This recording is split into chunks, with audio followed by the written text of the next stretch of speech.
पिछली वीडियो में सौहार्दम प्रकृति शोभा पाठ का अध्ययन चल रहा था। अब उसी के आगे के भाग का अध्ययन करते हैं। एतस्मिन्नेव काले व्याघचिक्रकौ अपि नदी जलम पातो मागतो एतम विवादम शृणुतः वदतः च। एतस्मिन्नेव काले, उसी समय जब ये मोर कौवे बातें कर रहे थे तब उसी समय व्याघचित्रको, बाघ और चीता दोनों नदी के जल में पानी पीने के पानी पीने के लिए पातो मागता, नदी का जल पीने के लिए आए। एतम विवादम, इन दोनों के विवाद को सुने। दोनों ने सुना और बोले, व्याघ चिक्र को, अरे किम वनराज पदाय सुपात्रम चीयते। अरे क्या वनराज के पद के लिए सुपात्र, अच्छे सुपात्र का चयन हो रहा है। एतद अर्थम तु आवामेव योग्यो, इसके लिए तो हम दोनों ही योग्य हैं। यस्य कस्यापि चयनम कुर्वन्तो सर्वसम्मत्या, सर्वसम्मत मतलब सबकी सम्मति से जिस किसी का भी चयन कर लो, मतलब चाहे बाघ का कर लो या चीते का कर लो। सिंह बोला, तूष्णीम भावो, अरे तुम चुप हो जाओ। युवाम अपि मत सदृशो भक्षको न तो रक्षको, जैसे सिंह सबको जानवरों को खाता है वैसे ही बाघ और चीता भी खाता है। तो सिंह ने कहा, तुम लोग चुप हो जाओ। युवाम अपि, तुम दोनों भी मत सदृशो, मेरे समान भक्षक हो, रक्षक नहीं। एते वन जीवा भक्षकम रक्षक पद योग्यम न मन्यते, ये वन के जीव भक्षक को रक्षक के पद का योग्य नहीं मानते हैं, कि इसको वनराज नहीं मानना चाहते। अतएव विचार विमर्शा प्रचलति, इसीलिए इस विषय में विचार विमर्श चल रहा है। बगुला कहता है, सर्वथा सम्यक उक्तम सिंह महोदय। सिंह महोदय सम्यक सर्वथा उक्तम, कि सिंह जी आपने बिल्कुल सही कहा।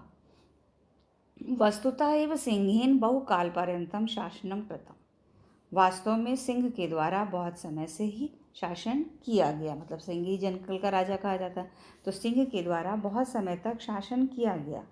परम अधुना तो कोअपि पक्षी एव राजेति निश्चितव्य, परंतु अब कोई पक्षी हुई राजा होना चाहिए, ये निश्चित है। अत्र तु संशीतलेस्यपि अवकाशः नास्ति, इसलिए इसमें लेश मात्र भी, जरा सा भी संदेह की कोई गुंजाइश नहीं है कि सिंह महोदय आपके द्वारा सही कहा गया। वास्तव में सिंह के द्वारा बहुत समय तक शासन किया गया, परंतु अब कोई पक्षी राजा हो ये निश्चित है, और इस विषय में जरा सा भी संदेह की कोई गुंजाइश नहीं है। सर्वे पक्षिणा, सभी पक्षी उच्च है जोर से कहने लगे, आम आम, हाँ हाँ। कश्चित खगा ये वन राजा भविष्यति, कोई पक्षी ही वनराज बनेगा, वन का राजा होगा। परम कश्चित अपि खगः आत्मनं विना नान्यम किमपि अस्मै पदाय योग्यम चिंतयति, परंतु कोई भी कश्चित अपि खगः, कोई भी पक्षी आत्मनं बिना, अपने बिना, अन्यम कमपि, किसी और दूसरे को, अस्य पदाय योग्यम चिंतयति, कि किसी और को पद के योग्य, नान्यम किसी और पद के योग्य नहीं मानता, कि हर पक्षी चाहता है कि मैं बनूं, कि मैं ही योग्य हूँ, दूसरा नहीं है। तय कथम निर्णय भवेत्, तो कैसे निर्णय हो। तदा तय सर्वे, तब फिर उन सब के द्वारा, गहन निद्रायाम निश्चिंतम स्वपंतम उलूकम विपेक वीक्ष विचारितम, तब उन सब ने देखा कि गहन निद्रा में निश्चिंत उल्लू को उन्होंने देखा। निद्रा में निश्चिंत सोए हुआ है था, गहरी नींद में, तो उसको उल्लू को देखकर तदेव विचारितम यद आत्मश्लाघनाहीना पद निर्लिप्ता उल्लूको एव अस्माकं राजा भविष्यति, कि ये है आत्मश्लाघाहीन, सब लोग अपनी अपनी प्रशंसा कर रहे थे तो ये अपनी प्रशंसा से हीन है। पद निर्लिप्ता, इसको पद में कोई आसक्ति नहीं है, पद से निर्लिप्त है कि हमें राजा बना दो, कि ये अपनी प्रशंसा से हीन, पद से निर्लिप्त, पद में आसक्ति ना रखने वाला, ये उल्लू ही हमारा राजा होगा। परस्परम आदिशंति तदा च तदानीं, तब वे सब आदेश देते हैं क्या, नियंताम नृपाभिषेचक संबंधिना संभारा, नृपाभिषेचक संबंधिना संभारा, राजा के राज्याभिषेक से संबंधित संभारा सामग्री ले आओ। तो सब आपस में एक दूसरे को आदेश देते हैं कि चलो इसकी अभिषेक की तैयारी करें। सर्वे पक्षिणा सज्जाए गंतुम इच्छति, सभी पक्षी तैयारी के लिए जाना चाहते हैं। तभी अनायास, अभी अचानक क्या होता है, कौवा आता है। कौवा अट्टहास पूर्ण श्रेण, कौवा कहता है अट्टहास पूर्ण बनकर, बहुत ही हंसी उड़ाते हुए, सर्वथा अयुक्तम एतत्, ये पूर्ण रूप से अयुक्त है। यत मयूर हंस कोकिल चक्रवाक शुक सारिकादिषु पक्षी प्रदानेषु विद्यमानेषु दिवान्धस्य कराल वक्रतस्य अभिषेक कार्यम सर्वे सज्जा। ये सर्वथा अयुक्त है, ये सही नहीं है कि तुम इसको उल्लू बना दो, कि उल्लू को तुम राजा बना रहे हो। तो उसने कहा ये अयुक्त है कि मोर, हंस, कोयल, चक्रवाक, तोता, सारस आदि प्रधान पक्षियों के विद्यमान होने पर भी, इतने सारे पक्षी हैं, मोर, हंस, कोयल, चक्रवाक, तोता, सारस आदि विद्यमान होने पर भी दिन में सोए हुए, जैसे दिवांधस, दिवांध दिन में अंधा, दिन में दिखाई नहीं देता उल्लू को, तो दिवांध, कराल वक्राभिषेक जैसे कि भयंकर मुख वाले इसके अभिषेक करने को सब तैयार हो गए हो। पूर्णम दिनम यावत निद्रमाणा ईशा कथम अस्मान रक्षति। उल्लू पूरा दिन सोता रहता है, ऐसे नहीं उल्लू रात में जागते हो तो ये उसको कहा जाता है।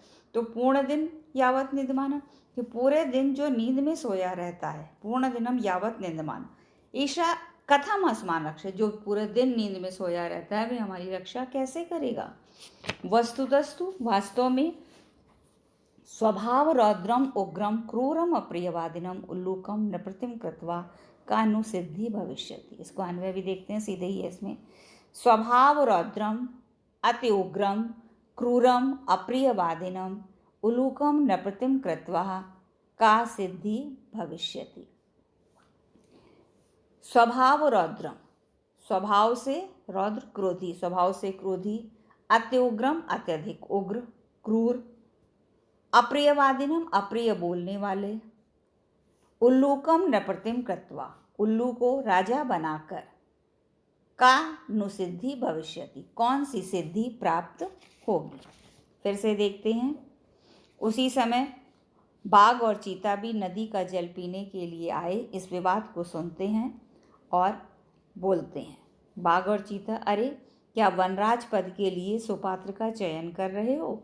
इसके लिए तो हम दोनों ही योग्य हैं, सबकी सम्मति से जिस किसी का भी चयन कर लो। शेर, अरे चुप हो जाओ, तुम दोनों भी मेरे समान भक्षक हो, रक्षक नहीं। ये वन के प्राणी भक्षक को रक्षक के पद का योग्य नहीं मान लेते हैं, इसीलिए विचार विमर्श चल रहा है। बगुला सिंह महोदय ने ठीक ही कहा है। वास्तव में शेर ने लंबे समय तक शासन किया है, लेकिन अब कोई पक्षी ही राजा बनेगा, ये निश्चित है। इसमें लेश मात्र भी संदेह की गुंजाइश नहीं है। सभी पक्षी ऊंचे स्वर में हाँ हाँ, कोई पक्षी ही जंगल का राजा होगा। लेकिन कोई भी पक्षी अपने अलावा किसी और को इस पद के योग्य नहीं मानता। तब कैसे निर्णय हो?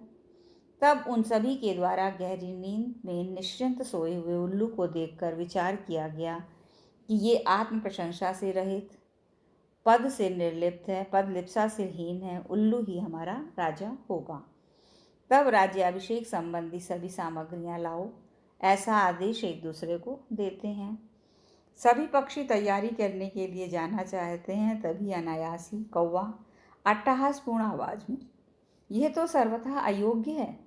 मोर, हंस, कोयल, चकवा, तोता, सारस आदि विद्यमान